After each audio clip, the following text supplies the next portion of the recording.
चलिए, तो पहले आपको हम बताए थे त्रिकोणमिति का क्या है, कैसे कर्ण, लंब और आधार ज्ञात करेंगे। अब मैं थोड़ा आपको एक बात पहले ब्रीफ कर देता हूं कि त्रिकोणमिति कहते किसे हैं। त्रिकोणमिति कहते किसे हैं। त्रिकोणमिति का परिभाषा आप सिंपली ऐसे बोल सकते हैं कि त्रिकोणमिति में किसी त्रिभुज के कोण और भुजाओं के बीच का संबंध का अध्ययन किया जाता है। लिखिए, ऐसे लिखेंगे इसको हम, त्रिकोणमिति में किसी त्रिभुज के कोणों और भुजाओं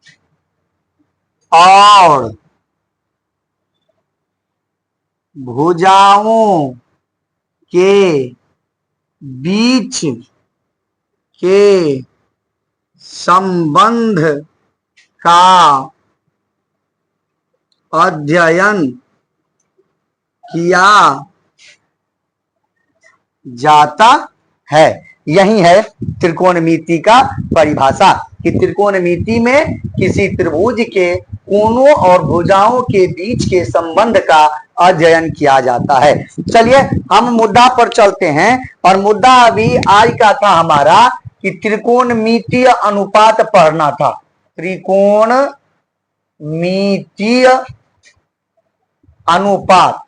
त्रिकोणमितीय अनुपात क्या है ये मैं आपको बताता हूं। देखिए बताता हूं, कहने का मतलब त्रिकोणमिति का तीन अनुपात होता है प्रथम, और उसी का उल्टा और 3 हो जाता है, तो कुल मिला के उसके 6 अनुपात होते हैं। अभी मैं आपको पहला बता दूं। देखिए, पहला होता है साइन थीटा, दूसरा होता है कॉस थीटा, और तीसरा होता है टेन थीटा। ठीक, इसी के उल्टा और 3 हो जाते हैं। जैसे ये साइन का होता है उल्टा कोसेक थीटा, कॉस का उल्टा होता है सेक थीटा, और टेन का उल्टा होता है कॉट थीटा। ठीक है, अब उल्टा कैसे होता है, क्या होता है, ये आपको तब बताएंगे जब त्रिकोणमिति का तदात्मय अध्याय जो होता है वो पढ़ाएंगे, तब क्यों कैसे वैसे ये सब बातें। अभी पहले हम ये 3 है, इस 3 का उल्टा 6, 3 3 6 होता है, तो ये जानते हैं। अब है कि sine theta, cos theta, tan theta, cosec theta, sec theta, cot theta लिख दिए, इसका कोई मतलब क्या है, क्या करना है। तो त्रिकोणमिति आपको जब इस प्रश्न में पूछा जाएगा, इस अध्याय में जब आप बनाइएगा तो आपको बोलेगा या कोई एक वैल्यू आपको दे देगा, या लंब या कर्ण दे दे, आधार दे दे, या कोई 2 आपको दे दे, बाकी अन्य भुजाओं के सहारे आपसे पूछेगा कि आप त्रिकोणमिति के सभी रेशियो का या अनुपात का जो मान है वो ज्ञात करके बताइए। इसके लिए आपको इसके सूत्र का याद होना जरूरी है। तो सूत्र क्या होता है ये मैं आपको बताता हूं कि साइन थीटा बराबर सूत्र होता है लंब बट्टे कर्ण। साइन थीटा बराबर सूत्र होता है लंब बट्टे कर्ण। आपको इससे पहले मैं बता चुका हूं कि कर्ण को h लिखते हैं, ठीक, लंब को p लिखते हैं, और b आधार को लिखते हैं। ये आपको पहले मैं बता चुका हूं, क्यों लिखते हैं, कैसे होता है, ये सब बात समझा चुके हैं, सिर्फ आपको ये मुझे बताना था। तो अब बताइए, अगर लंब को हम p लिखते हैं तो यहां अंग्रेजी में लिखना हो तो p, और कर्ण को h लिखते हैं तो यहां पर क्या लिखेंगे हम, p बट्टे h।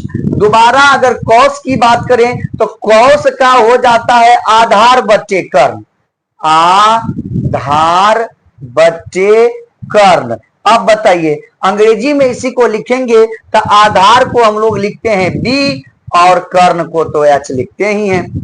अब टेन थीटा की अगर बात हो तो टेन थीटा का हो जाता है लंब बट्टे आधार, लंब बट्टे आधार, और इसको लिखते हैं p बट्टे में b। अब आपके दिमाग में यह चल रहा होगा कि सब के बट्टे में h आ रहा था, इसके बट्टे से h कहां चला गया।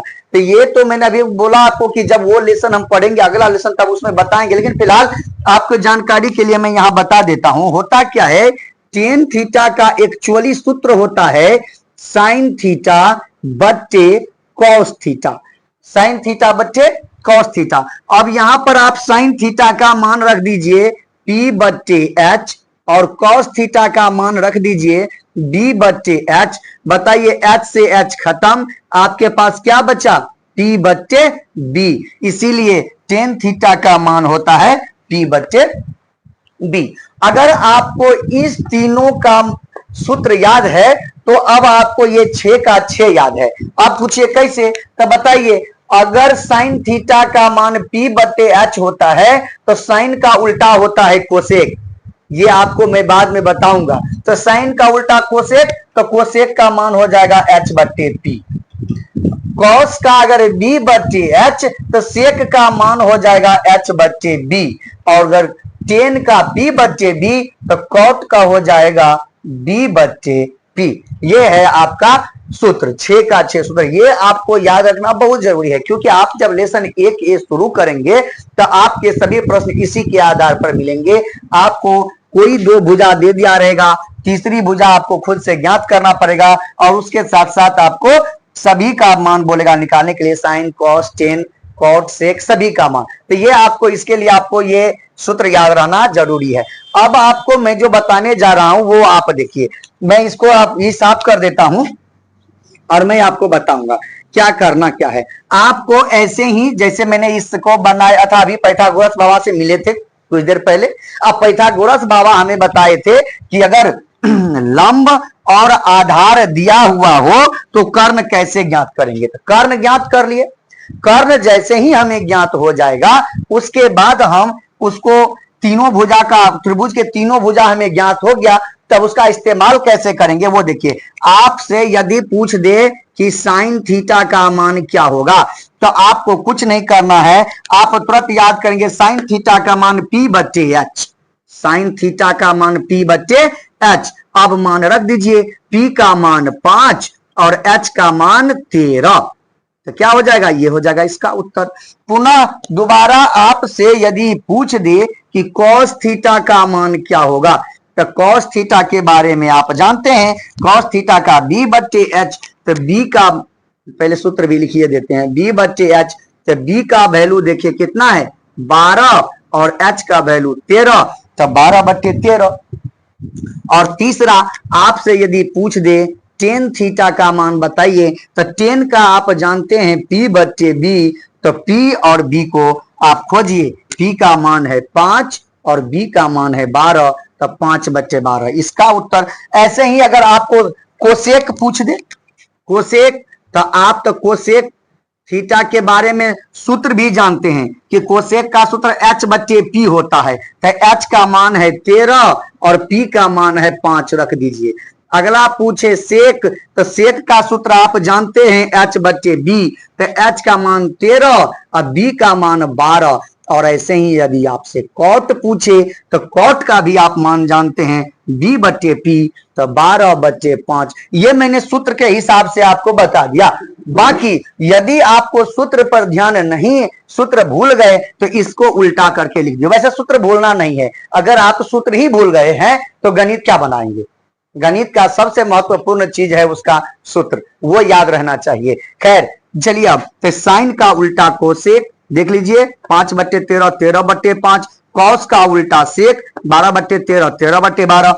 टेन का उल्टा कॉट, तो 5 बट्टे 12 तो 12 बट्टे 5। ये है इसका मीन। तो आपका जो प्रथम अध्याय है ये इसी पर आधारित है, और इसका मैं अभी तुरंत सॉल्यूशन आप लोग को बताता हूं। पहले आप ये उतारिए।